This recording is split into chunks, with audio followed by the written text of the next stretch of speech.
दोस्तों मैं इशफाक अंसारी और आप देख रहे हैं आजकल न्यूज़। जो लोग हमारी वीडियो देखते हैं उनसे गुजारिश है कि लाइक कर दिया करें। हमारी वीडियो पे 250-300 व्यूज़ आते हैं लेकिन लाइक सिर्फ 8 और 10 आते हैं, तो बराए करम कंजूसी न किया करें, लाइक कर दिया करें। और जो लोग पहली बार वीडियो देख रहे हैं वो सब्सक्राइब करें। दोस्तों लोग खलीजी ममालिक में आते हैं काम करने के लिए, रोज़गार तलाश करने के लिए, अपनी फैमिली को चलाने के लिए, लेकिन उसमें भी कुछ बदबख्त लोग ऐसे होते हैं कि ऊट पटांग हरकत कर देते हैं, अपना भी फ्यूचर तबाह और बर्बाद कर देते हैं, साथ में अपनी फैमिली के लिए भी दुश्वारी का सबब बनती है। दरअसल कुछ दिन पहले कुवैत में एक वाक़या पेश आया था, जबकि एक बैंक में एक खातून जब वॉशरूम में जा रही थी तो उसे कुछ शक हुआ, तो उसने जो है तहकीक की, चेक किया तो पता चला कि उस वॉशरूम में खुफिया तौर पर एक मोबाइल रखा गया था जिसको वीडियो चालू थी, वीडियो चल रही थी और बन रही थी, और उसको ऐसी जगह रखा गया था कि वहाँ से सीधा वो मकाम दिखाई देता था जहाँ की खातून लोग जो है वॉशरूम में जाती है, एक तरह से वहाँ से मतलब अपने कपड़े वगैरह उतार देती, तो वहाँ पे इस तरह से रखा गया था मोबाइल कि उन्हें न्यूड वीडियो बनाई जा सके। अब जब खातून ने ये सब देखा तो उसने शिकायत की, फिर शिकायत की तो सिक्योरिटी अमला हरकत में आया, उसने तहकीक शुरू की तो 2 लोगों को उसने गिरफ्तार किया, जिसमें एक इंडियन थे। भला बताइए, पूरे मुल्क का नाम बदनाम करते हैं, दूसरा एक मसरी था।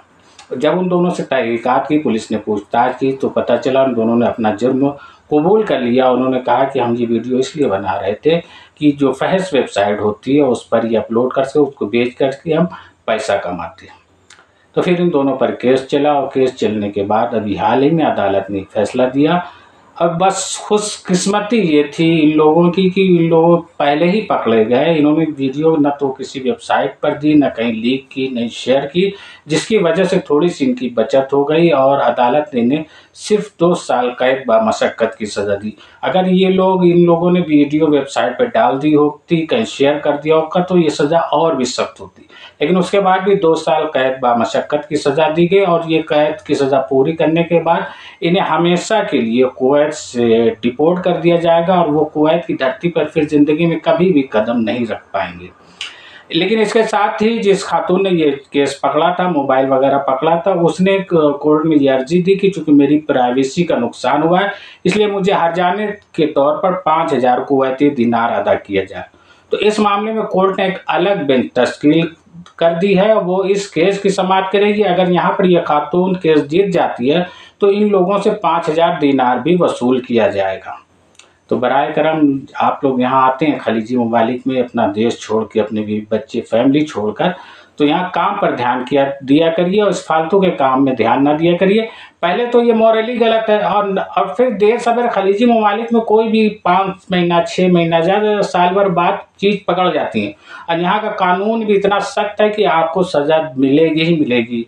हम लोगों की तरह इंडिया की नहीं है कि 10 कत्ल करने के बाद भी मुजरिम घूमता रहता है। यहाँ कत्ल करने पे तो गर्दन चली जाती है और इस तरह के जुर्म करने पे भी आदमी छूटता नहीं। लेकिन न जाने लोग, अब शैतान ये बरगला देता है कि मतलब उसके बाद भी बाज नहीं आते। चलो ऊपर वाले का खौफ नहीं तो कम से कम जेल का और कोड़ों का तो खौफ कर लिया करो, लेकिन उसके बाद भी बाज नहीं आते। दोस्तों सऊदी अरेबिया में एक बहुत बड़ा हादसा पेश आया है जिससे कि पूरा मुल्क शुगवार है।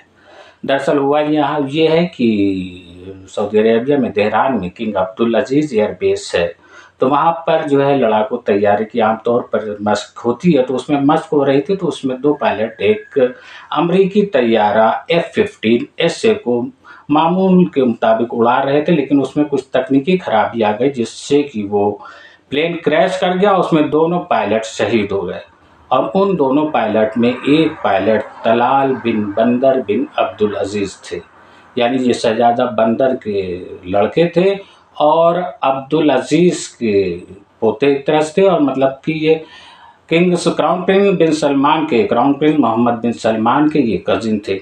तो जिसकी वजह से पूरे सऊदी अरेबिया में शोक की लहर दौड़ गई है और पूरे दुनिया से ताज़ियती पैगाम सऊदी अरब को मौसूल हो रहे हैं। लेकिन इसमें एक और नुक्ता भी निकल आया है। लोग कह रहे हैं कि ये जो हादसा पेश आया है इसमें कहीं इजराइल का हाथ तो नहीं है, क्योंकि इधर इजराइल के खिलाफ सऊदी अरेबिया काफ़ी मुखर रहा, जिसकी वजह से इजराइल थोड़ा सा नाराज़ लग रहा है सऊदी अरेबिया से।